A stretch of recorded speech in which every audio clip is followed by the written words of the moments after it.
안녕하세요. 금요사건 파일 디바제식합니다. 충청남도 보령시 남포면에 거주하던 김씨 부부는요. 워낙 금술이 좋았는지 슬하에 5명의 아이를 두고 있었습니다. 아이들 이름은 모두 가명으로 말씀드릴 텐데요.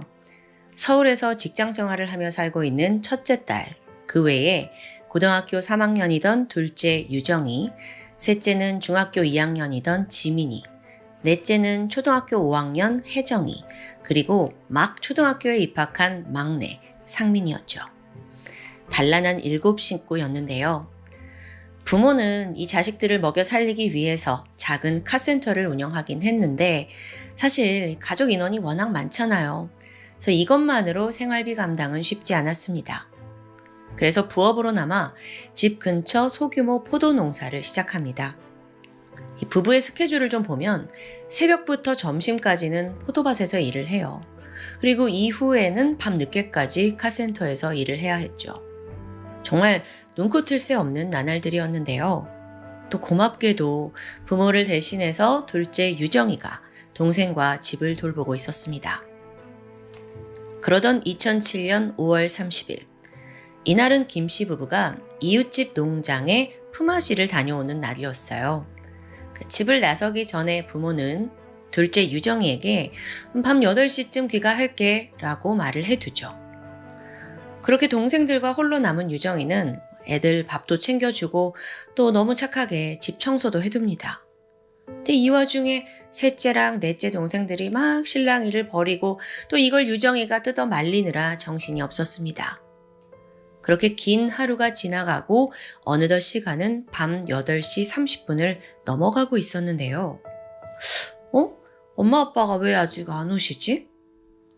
생각보다 두 분의 귀가가 늦어지니까 유정이가 슬슬 걱정이 된 거예요. 전화를 걸어보려고 했는데 마침 전화비를 안 내서 정지가 된 상태더라고요.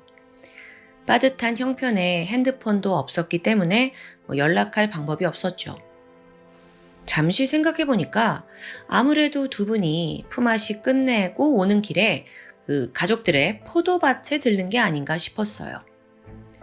그래서 고민하던 유정이가 결국 셋째 지민이에게 자전거 타고 포도밭에 얼른 좀 다녀오라고 시킵니다. 집에서 밭까지는 한 300m? 그렇게 먼 곳은 아니에요. 이때 지민이는 아이씨 나가기 막 귀찮다 툴툴 거렸는데 그러면서도 회색 추리닝 바지와 티셔츠로 갈아입었습니다. 이때가 봄이긴 했지만 아직 좀 쌀쌀해서 나가기 직전 노란색 스웨터도 챙겨 입었죠. 그렇게 밤 8시 55분 지민 양은 가벼운 슬리퍼를 신고 집을 나섭니다. 그러다 밤 9시 25분 띵동 집에 엄마가 도착했습니다. 아빠는? 아빠는요, 동네 가게에 들려서 친구와 맥주 한잔을 하고 오신대요. 그렇구나. 그런데 엄마의 뒤로 지민이가 보이지 않았습니다. 유정이가 엄마 왜 혼자 왔어? 라고 묻는데 엄마는 무슨 소리야? 당황을 하는 거죠. 지민이가 왜? 포도밭에서 집까지는 외길입니다. 마중을 나갔는데 서로 길이 엇갈렸을 리가 없어요. 그러면서 이때 유정이가 주변에 있나 보지. 좀 기다려보자. 그렇게 초조한 15분이 지났지만 지민이는 여전히 집에 돌아오지 않고 있습니다. 유정이와 엄마, 곧이어 집에 도착한 아빠까지 모두 동네에 나가서 지민이를 찾아다녔죠. 여기에 동네 사람들까지 합세해서 지민이 이름 부르고 소녀를 찾아 나섰지만 허탕이었어요. 그렇게 밤 11시가 넘어가면서 부모는 경찰에 신고 전화를 겁니다. 실종 사건을 접수한 경찰은 일단 지민이가 중학교 2학년이다 라는 소리에 가출을 먼저 의심합니다. 물론 가족들은 부정했죠. 사춘기 소녀인 건 맞지만 그간 별탈 없이 잘 생활하고 있었거든요. 가출할 이유도 또 징조도 전혀 없었고요. 게다가 생각해보면 지민이는 맨발에 슬리퍼를 신고 나갔어요. 누가 봐도 잠깐 외출하는 복장이었죠. 시간이 지나 실종 이틀째가 되자 경찰은 지민이의 사진, 또 인상착의가 담긴 수배 전단을 쫙 배포했고요. 또 목격자를 찾아 나섰습니다. 아니 근데 그 어떠한 제보도 들어오지 않아요. 말 그대로 가족들을 제외하고 그날 밤 지민이를 본 사람이 한 명도 없더라고요. 어떻게 그럴 수 있을까? 만약 외지인이 혹여나 아이를 데려갔다면 분명 이 작은 시골 마을에서 조용히 넘어갈 리 없을 텐데. 순간 경찰의 머릿속에 또 다른 범죄 가능성이 떠오르기 시작합니다. 지난 며칠간 지금 수사를 해도 아무런 증거를 찾지 못했잖아요. 그러자 돌연 경찰이 의심의 눈초리를 가족에게 돌립니다. 사실 애초에 가족들 주장을 믿기가 힘들었어요. 아무리 여기가 평생을 자라고 산 동네라고 해도 그 야심한 밤에 15살짜리 여자애를 혼자 마중 보냈다는 게 너무 이상했거든요. 그 의심을 쉽사리 거둘 수 없었고 이후에 경찰은 거의 이 집에 상주하다시피 하면서 가족들의 동태를 하나하나 살피기 시작했죠. 가장 먼저 용의선상에 오른 건 둘째 딸 유정이었습니다. 그녀는 지민이를 마지막으로 목격한 사람이자 마중 다녀오라고 시킨 장본인이죠. 그러고 보니까 이 집에서 둘째 유정이와 셋째 지민이가 유독 많이 다퉜어요. 각각 고3, 중2잖아요. 그러니까 이 둘은 언니 왜 내 옷 입었냐, 너 내 옷 왜 가져갔냐, 왜 더럽게 입었냐, 또 먹는 거 왜 내 거 뺏어가냐, 이런 일로 자주 투닥거렸다고 하는데 아니 이거 사실상 어느 집에나 있을 만한 다툼 아닌가요? 게다가 금방 화해를 하는 자매였고요. 아무리 봐도 유정이는 아닌 거죠. 여기서 경찰의 시선은 다른 동생들에게 향했습니다. 특히나 경찰이 꿈이라던 막내 상민이가 타겟이 되는데요. 그러니까 범인이라는 건 아니고요, 여러분. 일단 경찰 4명이 번갈아 가면서 이 상민이를 압박합니다. 상민아, 누나가 사라졌던 그날 말이야. 이상한 일 없었니? 둘째 누나가 막 화내거나 그러진 않았어? 둘째랑 셋째랑 안 싸웠어? 이런 경찰의 끈질긴 질문에 상민이가 쭈뼛거리면서 그날의 기억을 털어놓기 시작했죠. 사실요, 셋째 누나가 사라지기 전에요, 유정이 누나랑 방 안에서 막 싸웠어요. 쿵 하는 소리가 나서 가보니까 지민 누나가 쓰러져 있더라고요. 제가 이렇게 코에 손을 대봤는데요, 숨을 안 쉬었어요. 나중에 엄마가 와서 누나 찾았는데 그 뒤로는 모르겠어요. 물론 상민이의 이런 진술은 교차 확인이 필요합니다. 그래서 이어서 경찰이 넷째 혜정이를 보령경찰서로 데려가요. 그러면서 이미 막내가 다 털어놓았다. 너도 진실을 말해야 된다. 당시 초등학교 5학년이던 혜정이를 압박했죠. 그때 한 말이 너 학교에서도 거짓말하면 한 대 맞지? 너 진짜 거짓말하면 혼날 수 있다? 어투가 점점 강해집니다. 잔뜩 긴장한 혜정이는 결국 입을 떼기 시작하는데요. 심지어 혜정이는 셋째 지민이가 사망한 당시의 모습을 막내보다 더 상세하게 진술하기 시작해요. 지금부터는 혜정이의 진술에 따른 그날의 전말입니다. 쿵 소리가 들려서 상민이랑 함께 방에 들어갔습니다. 지민 언니가 천장을 보고 누운 채 죽어 있었어요. 눈은 감겼고 핏자국은 없었어요. 입에 거품도 보이지 않았고요. 얼핏 보면 그냥 잠든 것 같았어요.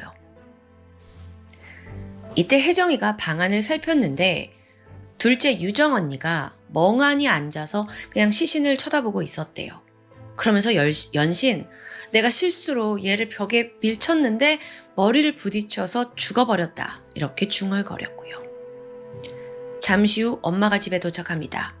그러자 유정이는 자신이 지민이를 죽였다고 실토했고 엄마는 놀래서 지민이 그 딸의 몸을 잡고 막 흔들면서 정말 죽은 건지 확인하는 듯 했어요.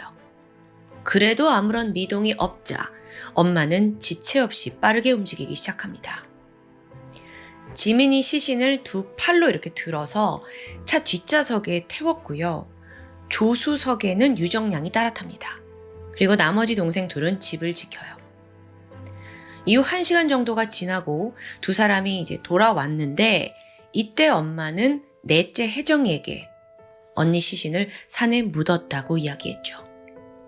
심지어 술을 마시고 들어온 아빠에게도 똑같이 전하는 것을 들었다고 진술합니다. 자, 이 진술이요. 지금 시신 발견됐을 당시의 모습이 상당히 자세하게 묘사되어 있죠. 게다가 엄마가 시신을 두 팔로 들어서 뒷좌석에 실었다라는 건 실제로 마치 본 것처럼 아주 구체적으로 묘사한 부분이에요. 즉 경찰은 이게 거짓말이 아니라고 판단하게 되죠. 그날 밤 저녁 7시 경찰은 집에 있던 유정이 소환했고요. 네가 용의자로 지목됐다라는 사실을 알려줍니다. 당황한 유정이가 절대 아니다 라고 범행을 부정해요. 하지만 경찰들은 이미 동생들이 다 털어놨는데 너 버틸 거냐? 라면서 독촉했고요. 그 힘든 시간이 지나니까 입을 다물고 있던 유정이도 결국 죄를 실토합니다. 다음 날인 6월 9일, 실종 10일이 지난 시점이었는데 유정이의 자술서가 완성됩니다. 그 진술은 혜정이가 뱉은 이야기와 거의 정확히 일치했어요. 추가로 유정이는 집 근처 야산을 정확히 시신 유기 장소로 지목했고요. 경찰도 빠르게 행동했죠. 시신을 찾으려고 야산으로 출동을 하게 되는데 이때 돌연 유정이가 전 아니에요! 라면서 무죄를 주장합니다. 아니 다 자백을 해놓고 또 아니래요. 오락가락 하는 거죠. 결국 경찰은 시신이 유기된 장소를 끝내 알아내지 못하게 돼요. 자, 그러자 이번에 경찰은 엄마를 압박합니다. 당신이 그러고도 엄마냐. 우리 다 들었다. 시신 어디에 묻었는지 말해라. 당신 정말 연기도 너무 잘한다. 막 이렇게 원색적인 비난을 퍼부었습니다. 그런데 엄마는 단호했어요. 애들이 뭐라고 말을 했든 안 했든 자기는 그 어떤 것도 인정할 수 없다는 입장이었죠. 그리고 나서 무려 12시간가량 강도 높은 신문이 이어지거든요. 그녀는 이걸 버티면서도 끝까지 무죄를 주장합니다. 결국 경찰은 막무가내로 그녀를 야산으로 끌고 갔고 시신 어디에 묻었는지 현장 검증해달라 요구합니다. 그것뿐만 아니라 이 집에 가까운 친인척들한테 연락을 해서 그 야산에 묻은 시신 좀 찾을 수 있게 엄마를 설득해달라고 요청했죠. 그런데 여러분, 좀 생각해볼 문제가 있습니다. 사실 이 사건에서 경찰이 직접 찾아낸 증거는 단 한 개도 없어요. 그냥 이 모든 가족을 압박해서 자백을 받았을 뿐이지, 근데 이것도 사실 정황 증거뿐이고요. 앞서 벽에 머리를 부딪혀서 죽었다라는 진술이 있었잖아요. 근데 정작 집안에서는 혈흔이 단 한 점도 발견되지 않습니다. 지금 야산에서도 시신이 발견되지 않고요. 한편 마을에서는 유정이가 동생을 살해하고 엄마와 함께 시신을 묻었다더라 라는 소문이 빠르게 퍼져나갑니다. 그러니까 경찰이 여기까지 다 파악했대. 막 이런 소식이 퍼지니까 주민들의 시선은 단번에 차가워졌죠. 유정이와 엄마는 그들의 따가운 눈총을 피해 다녀야 했는데요. 이때 한 범죄 전문가가 해당 사건을 검토하게 돼요. 그러다가 의문을 제기했죠. 자, 아이들 자백에 따르면 엄마가 지민이가 죽은 걸 확인하고 곧장 시신을 유기했다라고 했어요. 그런데 정상적인 부모라면 자식의 갑작스러운 죽음을 마주하고 당연히 고통, 슬픔, 혼란을 느꼈을 겁니다. 심지어 그 범인이 둘째라는 사실은 너무도 받아들이기 힘들죠? 근데 어떻게 그렇게 빠르게 시신을 유기했을 수 있을까요? 실종 당일 엄마의 차량 기록을 좀 볼게요. 밤 9시 30분쯤 집에 돌아왔어요. 그리고 15분 뒤에 차를 몰고 다시 나갑니다. 그렇다면 딸의 죽음을 인지하고 단 15분 만에 시신 유기를 하겠다라고 결정했다는 결론이 돼요. 이걸 두고 전문가는 정상적인 사고의 부모라면 결코 불가능하다라고 분석을 했죠. 게다가 엄마가 나갔다가 25분 후에 다시 집으로 돌아와요. 근데 실제 야산까지 거리는 한 10분 정도 걸리거든요. 왕복 20분을 썼다고 한다면 정말 그 5분이라는 시간 동안 시신을 다 유기했다는 게 돼요. 땅 파고 그 차가운 구덩이에 딸의 시신을 두고 그냥 5분 만에 돌아와요? 아니 그랬다면 땅도 굉장히 얕게 팠을 거예요. 너무 시간이 촉박하니까. 경찰이 이때까지 지금 시신을 찾고 있지 않는다는 것도 말이 안 되죠. 그러니까 이건 사실 모든 게 앞뒤가 맞지 않습니다. 그렇게 수사에 대한 의혹이 짙어가던 6월 21일 새벽 12시. 모든 가족들이 깊은 잠에 빠져 있던 그때입니다. 집 밖에서 이상한 소리가 들렸죠. 그때 먼저 잠에서 깬 유정이가 조용히 소리를 들어보니까 엄마, 아빠, 동생의 목소리더라고요.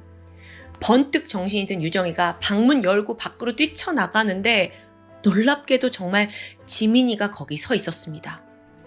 실종됐을 당시 복장 그대로 문 앞에 서 있더라고요. 자매가 부둥켜 안고 엉엉 눈물을 흘렸죠. 지민이가 집에 돌아왔어요. 근데 그럼 이거 도대체 어떻게 된 상황일까요? 아니, 어린 동생들이 다 진술했다며요. 이게 무슨 일이냐고요. 자, 그걸 파악하기에 앞서 중요한 일화가 하나 있습니다. 앞서 두 동생 혜정이와 상민이가 경찰 조사를 받았잖아요. 그걸 다 끝낸 후에 그날 사실 이모가 픽업을 와서 집으로 데려오게 돼요. 근데 이때 이모가 좀 믿기 힘든 장면을 목격합니다. 이 두 애들이 마치 녹음기를 돌리는 것처럼 유정이가 살인을 했어. 유정 누나가, 유정 언니가 살인을 했어. 이 이야기를 계속 반복하는 거예요. 근데 애들 표정에 감정의 동요가 보이지 않아요. 그냥 무표정한 표정으로 유정이가 죽였어. 너무 무표정해서 섬뜩했을 정도죠. 나중에 법원의 요청을 받은 심리학자가 이 두 아이들을 면담하게 되는데요. 그 과정에서 우리의 예상대로 경찰이 유도신문을 한 사실이 드러납니다. 누나가, 동생이 다 털어놨다. 서로에게 심리적인 압박을 가한 거예요. 게다가 알고 보니까 학교까지 경찰이 따라와서 유정이, 지민이 걔네 둘 사이 안 좋지 않았니? 언니가 죽인 거 맞지 않니? 끊임없이 물었대요. 그러니까 애들도 처음에는 부정을 했다가 거듭된, 그것도 경찰이 해내는 그 스토리에 결국 그들이 원하는 방향으로 대답을 해주고 만 거죠. 참고로 전문가는 이런 상황에 대해서 두 아이가 나이가 어리잖아요. 그래서 피암시성이 높아져서 생긴 일이다 라고 분석합니다. 피암시성이란 게 뭐냐면 다른 사람의 이야기를 그대로 받아들이면서 그게 마치 자신의 생각인 것처럼 믿고 말하는 현상입니다. 쉽게 말하면요, 경찰이 세워놓은 가설을 애들한테 반복적으로 이야기하면서 세뇌시킨 거예요. 사실 미성년자의 경우에는요, 경찰 조사 받을 때 반드시 보호자나 변호사를 대동해야 하거든요. 이런 이유 때문이죠. 근데 이번 사건에서는 두 아이 모두 초등학생입니다. 그럼에도 경찰과 1대1로 신문했어요.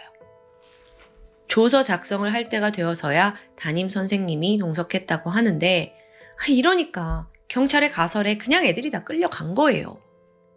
그런데요, 여러분, 유정이는 이야기가 다릅니다. 고3이에요. 피암시성이 높은 나이가 아니죠.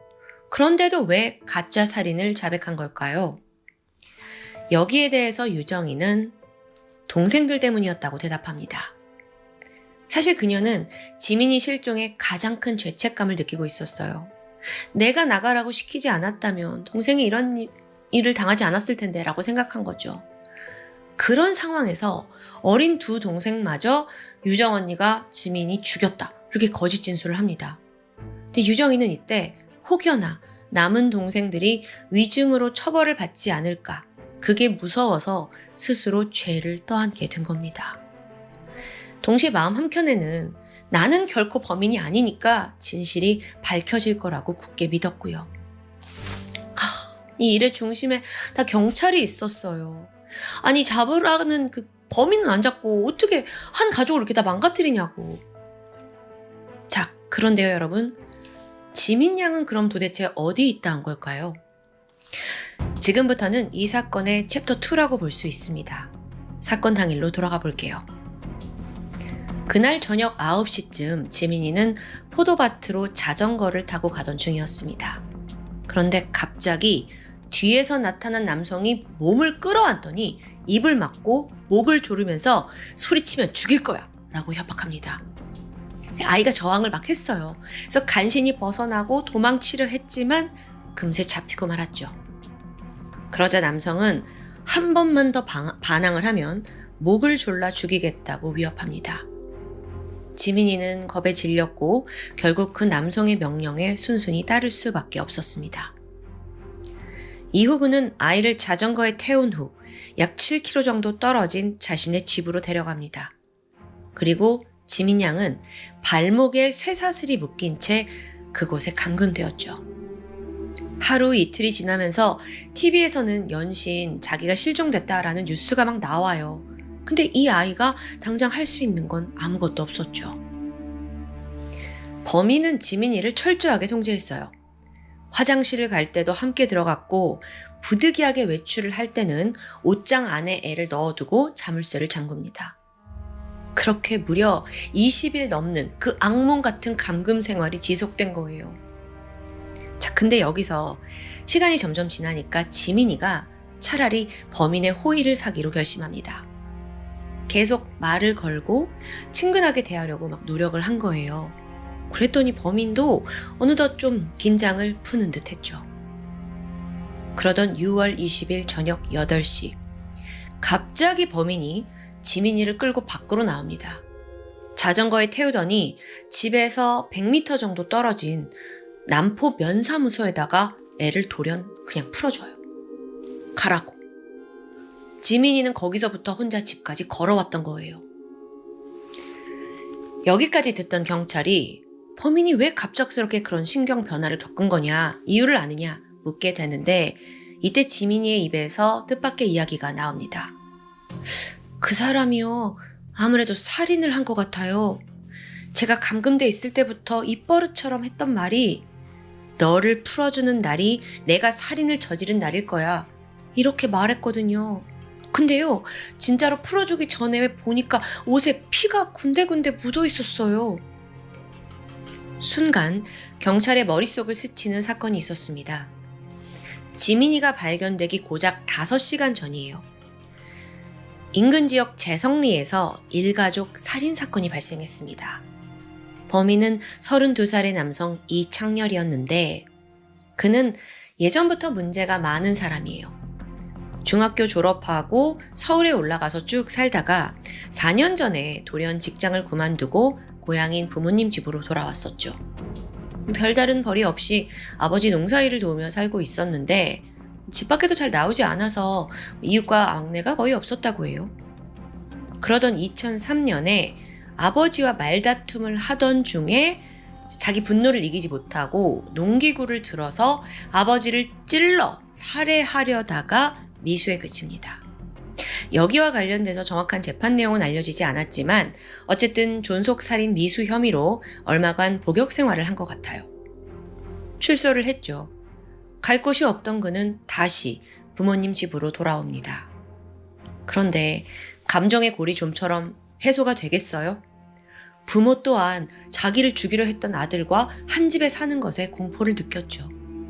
동시에 마을에서도 이창렬에 대한 소문이 자자합니다.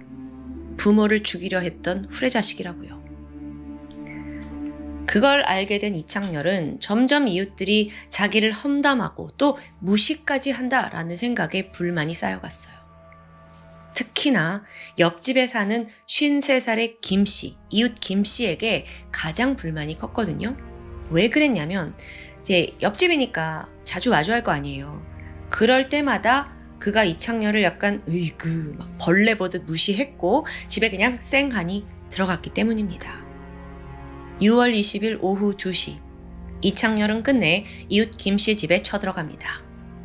왜 나를 무시하냐 라고 항의를 하긴 했지만 이때 김씨의 반응도 만만치 않아요. 너 어디 부모 배신한 자식이 어디 할 말이 있냐 막 소리를 고래고래 치는 거죠. 이창렬이 씩씩거리면서 자기 집으로 돌아가긴 했지만 쉽게 분을 삭히지 못했습니다. 그리고 저녁 7시 다시 김씨의 집으로 찾아갔어요. 그리고 식칼로 김씨를 살해합니다. 그런데 하필 이때 그 김씨의 어머니 84살의 노모 할머니가 대문을 열고 들어온 거예요. 마침 이때. 아들이 칼에 찔린 걸 목격했죠? 지금 범인 이창렬도 여기 있잖아요. 그래서 당황한 할머니가 막 도망을 가려 했는데 머지않아 범인에게 잡히고 말았고요. 결국 그의 손에 살해당합니다. 그런데 그의 살기는 여기서 멈추지 않았습니다. 지금 현재 이 집에 이미 두 구의 시신이 있잖아요.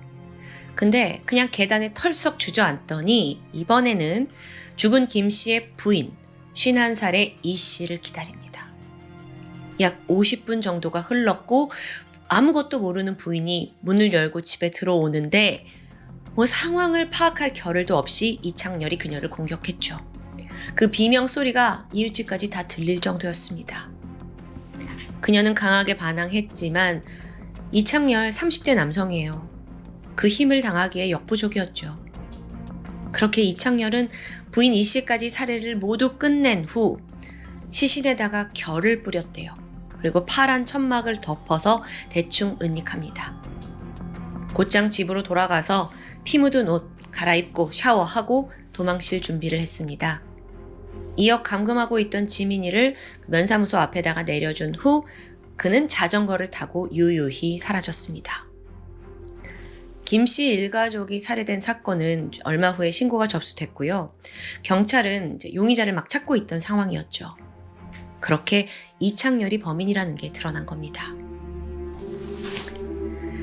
지민이의 진술을 확보한 후 경찰이 이창렬의 집을 급습해요. 신발장에서 피 묻은 슬리퍼가 발견됐는데 DNA 검사 결과 피해자 김 씨의 혈흔과 일치했습니다. 경찰은 즉각 3개의 지원중대를 동원해서 이창렬이 어디에 숨어 있을지 그 은신처를 수색하게 됩니다. 주변 친척, 그 외 연고지를 중심으로 조사를 해보니까 답이 나왔어요.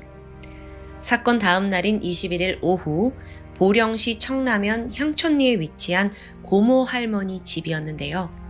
여기서 조용히 숨어있던 범인 이창렬을 검거하는 데 성공합니다. 체포가 된 후에 자기가 일가족 3명 살해했고 지민이 납치 감금한 사실까지 그는 모두 범행을 순순히 실토했어요. 그 와중에 지민이를 풀어준 이유가 궁금했는데 뭐라고 하냐면 그는 자기를 이해해주는 유일한 사람이 지민이라고 느꼈대요. 그래서 죽이고 싶지 않았다고 밝혔죠. 이건 범인이 착한 게 아니라 지민이가 그 상황에서 대처를 정말 잘했다고 볼 수 있습니다. 범인 이창렬은 3건의 살인과 1건의 납치에 대해 기소됩니다. 재판 결과에 대해서는 알려지지 않았어요. 하지만 사건이 워낙 심각하다 보니 분명 높은 형량을 선고받았을 것으로 예상합니다. 와, 오늘 사건 챕터 2까지 무슨 영화 한 편을 보는 줄 알았습니다. 그래도 지민이가 집에 돌아와서 기쁘고 범인 이창렬을 검거해서 만족스럽게 끝나면 안 되죠. 반드시 짚고 넘어가야 할 문제가 있잖아요. 경찰입니다. 지민 양 실종에 대해서 납치의 가능성보다 가족 내부의 갈등에 주목했다? 이건 치명적인 실수였어요.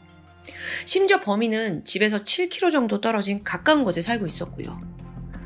인근 지역에 사는 살인 미수 전과자임에도 불구하고 경찰은 그냥 가족 니들끼리 저지른 살인일 거야 생각하고 아예 이창렬의 존재를 놓치고 만 거예요. 게다가 만약에 초동 수사가 제대로 되었다면 포위망이 좁혀졌을 거 아니에요. 그런 와중에 이창렬이 옆집 일가족을 살해하는 그런 범죄를 쉽게 마음먹지 못하지 않았을까라는 생각도 듭니다. 더 나아가서 만약 그가 지민이를 그대로 보내주지 않았다면 여전히 언니 유정이가 범인으로 지목됐겠죠. 지난 20여일간의 수사 끝에 남은 건 지민이와 가족들의 깊은 트라우마뿐입니다. 특히나 어린 나이에 강압적인 신문을 받은 혜정이와 상민군은 이후 경찰에게 굉장히 강한 적개심을 드러냈다고 해요. 근데 더 황당한 게 남아 있습니다. 경찰이 이들에게 진술을 받아내는데 그래도 가혹행위는 없었다라는 게 인정되면서 관련 수사관들에게 별다른 처분이 내려지지 않았다고 합니다. 이게 말이 되나요? 한 번 실수했으니까 좀 봐주자는 거예요? 최소한 어떤 징계나 처벌은 있었겠죠? 물론 사건이 보도된 후 종결에만 급급했던 경찰 아니었냐, 그런 무책임한 태도에 여론이 강한 비난을 쏟아냈어요. 하지만 끝까지 경찰들은 피해자들에게 사과하지 않았다고 전해집니다. 여러분, 오늘 사건은 제가 금사파를 진행한 이래 정말 처음으로 범인보다 경찰이 더 무섭다고 느껴진 사건입니다. 우리는 그들을 시민의 안전망이라고 믿고 또 영웅이라고 여겨요. 일부 자신의 능력을 기만한 경찰들에 의해서 지금 누군가, 어떤 시민은 지울 수 없는 상처, 그리고 거의 죽음과도 같은 고통을 받고 있습니다.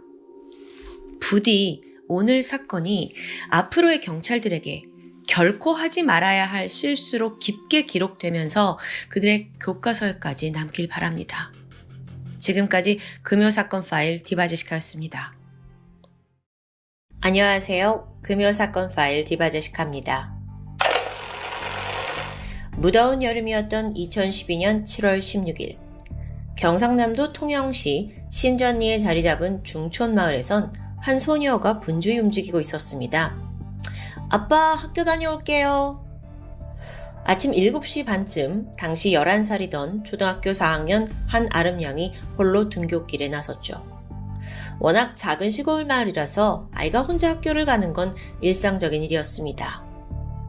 하지만 얼마 후 한양의 아버지는 딸이 학교에 도착하지 않았다는 연락을 받게 됩니다. 중간에 애가 어디로 갔나 싶어서 마을 곳곳을 찾아다녔어요. 하지만 좀 이상했죠. 이 아름양이 평소에 무슨 문제를 일으킬 만한 아이가 아니거든요. 또 흔적이 전혀 보이지 않았고요. 아버지는 결국 경찰에 도움을 요청하게 돼요. 자, 당시에 한아름양은 아버지, 그리고 9살 많은 오빠, 또 오빠의 여자친구, 또 이 두 사람 사이에서 태어난 5개월 된 조카와 함께 거주 중이었습니다. 이 아름양이 평소에 굉장히 부침성이 좋아서 학교를 혼자 막 가다가 종종 마을 주민들의 오토바이나 차를 얻어 타는 일이 있었다고 해요. 이 부분에 대해서는 평소 담임 선생님이나 아버지가 사실 많이 걱정하던 부분이었죠. 아버지는 한번 이 일로 한양을 크게 꾸짖은 적도 있었습니다. 이런 상황에서 갑작스러운 실종은 가족의 가슴을 철렁하게 만들었던 거죠. 실종 수사가 시작된 지 이틀 후인 7월 18일, 경찰은 한양의 휴대전화를 발견합니다. 집에서 멀지 않은 도로변에 있는 하수구에 이게 떨어져 있었어요.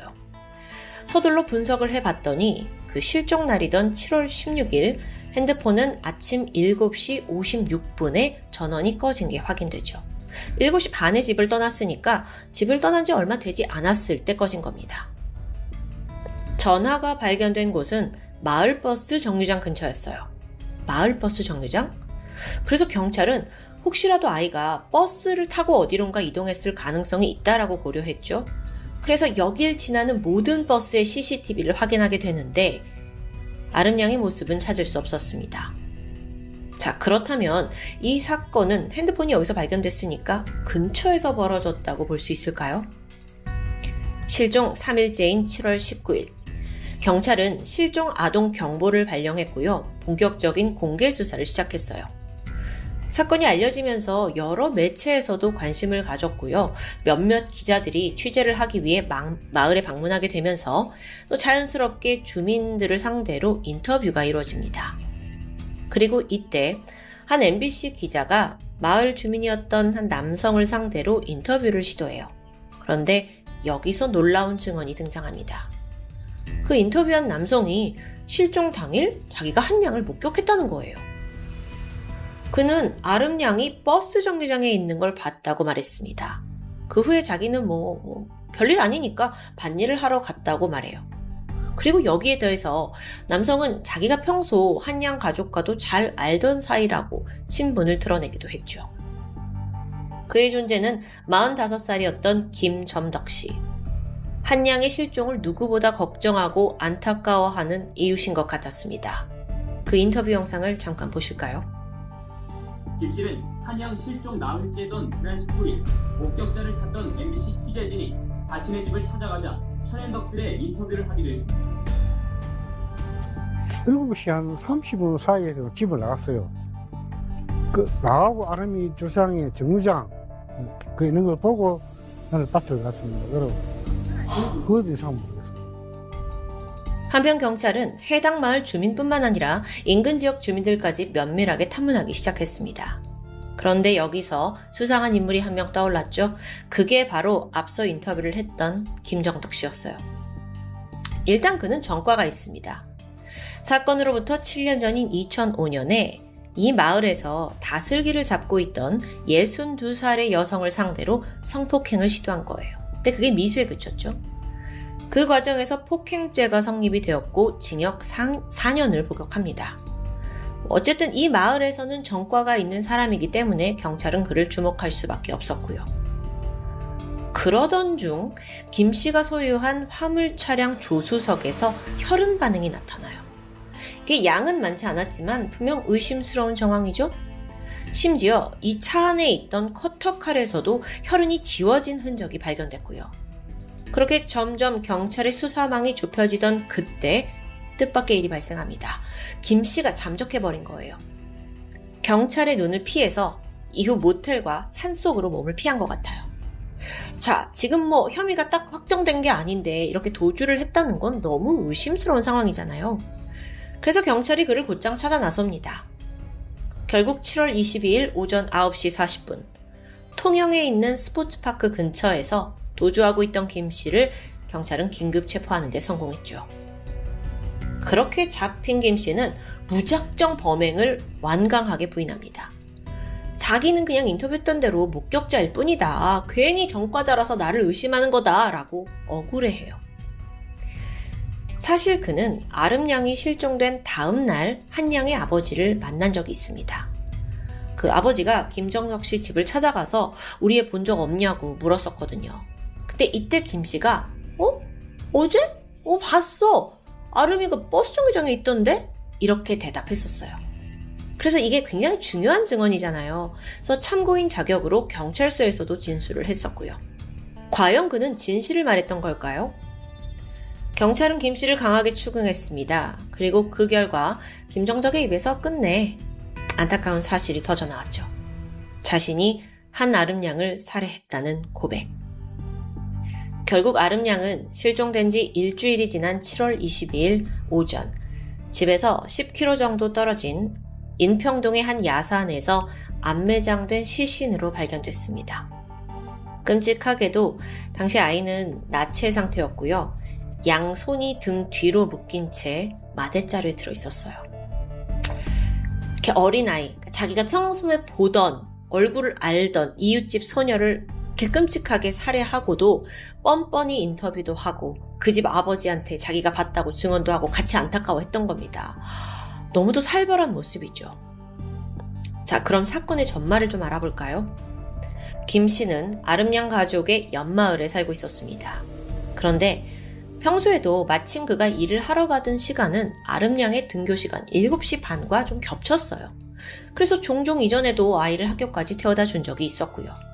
또 한 번은 아름양이 준비물을 사야 하는데 돈이 없다고 하자 김 씨가 대신 돈을 주기도 한 적이 있어요. 꽤나 가깝게 교류하던 사이라고 볼 수 있죠. 김점덕의 주장에 따르면 사건 당일 아름양과 마주쳤고 아이가 학교까지 태워다 달라고 부탁했다고 합니다. 그는 평소처럼 자신의 1톤 화물 차량 조수석에 아이를 태우게 되는데 그 순간 이 11살 아이에게 절대 품지 말아야 할 추악한 감정을 느끼게 되죠. 성욕이 들끓기 시작한 겁니다. 김 씨는 운전석 옆에 있는 콘솔에서 검정색 테이프를 꺼냈습니다. 그리고 그걸로 아이의 입을 틀어막고 양손을 결박했어요. 근데 이게 밖에서 혹시나 이걸 볼 수 있잖아요. 그래서 아이를 조수석 아래로 밀어 넣었죠. 그리고 차량 적재함에서 종이박스까지 아예 가지고 와서 그 위를 덮어둡니다. 치밀한 행동을 한 거예요. 그 아이의 핸드폰 빼앗았고요. 전원 껐습니다. 근처 하수구에 버렸죠. 아까 그 핸드폰 발견된 지점이에요. 그리고 나서 트럭을 몰고 자신의 집으로 돌아오게 돼요. 오전 8시 27분 성폭행을 시도했어요. 하지만 아이는 입이 테이프로 막혀 있는데도 불구하고 힘겹게 비명을 지르면서 강하게 저항했다고 합니다. 이 아이를 제압하는 게 뜻대로 되지 않자 김 씨는 아이의 복부를 서너 차례 폭행합니다. 그럼에도 아이가 계속 저항했어요. 그 소리를 막 지르니까 김 씨는 계속 또다시 폭행했고요. 이 과정이 반복되면서 김점덕은 초조해지기 시작했어요. 이 소리가 새어갈지도 모르고, 그럼 자신의 범행이 발각될지도 모르고, 자기는 또 전과자인데 모든 게 두려워진 거죠. 그래서 거실에 가더니 노끈을 가져왔고 아이의 목에 감아 살해합니다. 아름양은 더 이상 저항하지 못했고 이내 몸부림도 잠잠해졌습니다. 이후 김 씨는 마대자루에 아이의 시신을 넣고는 다시 이걸 자신의 화물 차량에 실었어요. 근데 이후에 바로 시신을 유기한 건 아니에요. 차에 아이의 시신을 이렇게 실어둔 채 여기저기 돌아다니면서 심지어 국밥까지 사 먹습니다. 이 와중에 지금 밥이 넘어갑니까? 그렇게 범행 약 4시간이 지난 7월 16일 낮 12시 50분. 그는 그제서야 인근 야산으로 올라가서 미리 준비한 삽으로 구덩이를 팠고 그 안에 마대자루를 매장했죠. 이후에 아이의 옷과 가방, 신발은 도로가 쓰레기 더미에 그냥 버렸다고 해요. 이렇게 끔찍한 일을 저지른 직후 그는 평소와 다를 바 없는 모습을 보였습니다. 친구 만나서 웃으면서 대화하고 또 낚시를 즐겼고요. 저녁에는 회에 술까지 한잔합니다. 그리고 다음날 새벽 5시가 되어서야 집에 돌아갔죠. 이게요, 한 양을 아침에 살해하고 24시간도 안 돼서 모두 벌인 일입니다. 반면 집에서 애타게 찾고 있을 그 아버지나 가족의 마음을 생각이나 한 걸까요? 심지어 얼굴도 다 아는 사람들이잖아요. 범죄자, 아니 살인마 김점덕. 그는 1966년생인데 통영에서 5남 2녀 중 5째로 태어났습니다. 성장 과정을 좀 보니까 아버지는 도박으로 재산을 상실했고요. 또 아이들을 상대로 폭력을 일삼았다고 해요. 좀 거친 환경에서 자랐죠. 그러다 보니 김 씨는 학창 시절에 결석도 잦았고 학습에도 큰 흥미를 보이진 않았습니다. 생활 기록부를 봤더니 자제력이 부족하고 반항적이다. 이렇게 적혀 있을 정도니까요. 중학교를 중퇴하고 나서 김 씨는 꽃게잡이 배, 이런 어선을 타면서 돈을 벌게 됩니다. 근데 또 이게 성실한 삶은 아니었어요. 힘들게 번 돈을 흥청망청 썼으니까요. 19살쯤 됐을 때는 사기, 절도, 폭력으로 형사처벌을 받으면서 전과만 쌓여갔죠. 성인이 되면서 항해사 자격증을 취득했거든요. 그래서 좀 성실히 사나 싶었지만 또 이게 오래가지 못합니다. 별다른 일을 하지 않으면서 술만 마시는 날이 늘어났고요. 급기야 우울증이 있었는지 2002년에는 농약을 마시고 극단적인 선택을 하기도 해요. 하지만 살아남았죠. 그렇게 맨날 술에 쩔어 살던 김점덕은 앞서 말했듯 그 다슬기를 잡으려고 했던 62세의 고령 노인, 마을 주민을 또 성폭력하려고 했던 시도 때문에 교도소에 수감됩니다. 4년을 복역했어요. 그렇게 징역 다 살고 출소해서 마을로 돌아왔는데 이때 그는 베트남 출신의 여성과 결혼을 합니다. 결혼 후에 2년 동안은 술을 끊었다고 해요. 그러다가 사건 발생 1년 전부터 다시 술에 빠졌는데 그게 거의 심각한 알코올 중독 수준이 되어버렸다고 하고요. 이 사건이 발생했을 시기에 김점덕의 아내는 겨우 22살이었습니다. 베트남 아내요. 심지어 그 사이에서 3살 배기 딸까지 있었고요. 자, 김점덕의 집을 가서 조사를 했는데 사실 모든 가족이 다 같이 사는 곳이잖아요. 근데 그 안에서 야동과 야설 500여 편이 발견됩니다. 그리고 이 중엔 아동 포르노도 있었고요. 사건을 분석해본 전문가들은 김 씨가 혹여 성도착증이 있었던 게 아닌가라고 추측해요. 근데 이걸 또 사실 범죄를 조금 더 살펴보면 이 김 씨가 성욕보다는 오히려 약자에 대한 폭력과 통제가 더 큰 사람이 아닌가라고 분석되기도 합니다. 보시면 범죄 대상이 60대 할머니, 또 11살 어린아이처럼 뭔가 자신이 통제하기 쉬운 대상들이었거든요. 그런데 김 씨가 검거된 후에 경찰이 뜻밖의 인물을 상대로 공범 가능성을 수사했어요. 그게 바로 김점덕의 아내였는데요. 사실 아름양의 실종 수사가 막 한창 진행되던 당시에 이 아내가 저도 아름양 버스 정류장에서 봤어요 라고 진술을 했었다는 거예요. 그래서 아니 당신 왜 그렇게 진술했냐 라고 막 이제 따지기 시작했죠. 추궁을 해봤더니 그녀는 사실 외국인이기도 했고 이 범죄 상황 전체를 아예 몰랐던 것으로 밝혀졌어요. 그러니까 애초부터 아주 간단한 한국어만 구사할 수 있었고요. 그러니까 남편이 그냥 진술하라고 한 대로 알리바이를 만들어준 것 같아요. 아내의 사건 당시의 행적을 좀 조사해보니까 김점덕이 집에서 그 범죄를 막 벌였잖아요. 그 시각에 아내는 딸을 데리고 굴을 까는 업장에 출근한 것도 추후 확인이 되었습니다. 그녀는 그러니까 전혀 잘못이 없죠. 추후 밝혀진 바에 따르면 그녀는 김점덕이 전과자라는 사실조차 모르고 결혼을 했다고 합니다. 그래서 사실 이 사건이 벌어진 이후에 새로운 법이 하나 제정되는데 바로 결혼중개업 관리에 관한 법이었어요. 그러니까 이전까지 외국인 여성들은 이 한국인 남편이 전과가 있는지 없는지도 모르고 결혼을 해야 했거든요. 그래서 이런 피해자가 더 이상 생기지 않도록 최소한의 조치가 마련된 거죠. 한편 재판은 어떻게 되었을까요? 2012년 10월 1심에서 그는 무기징역을 선고받습니다. 항소심에서도 마찬가지였고요. 김 씨는 모든 범행을 모두 인정했는데 적어도 겉으로 봤을 땐 좀 반성을 하는 듯해요. 반성문 써서 피해자 명복 빌었고 또 유족들에게 죄송한 마음을 표현했으니까요.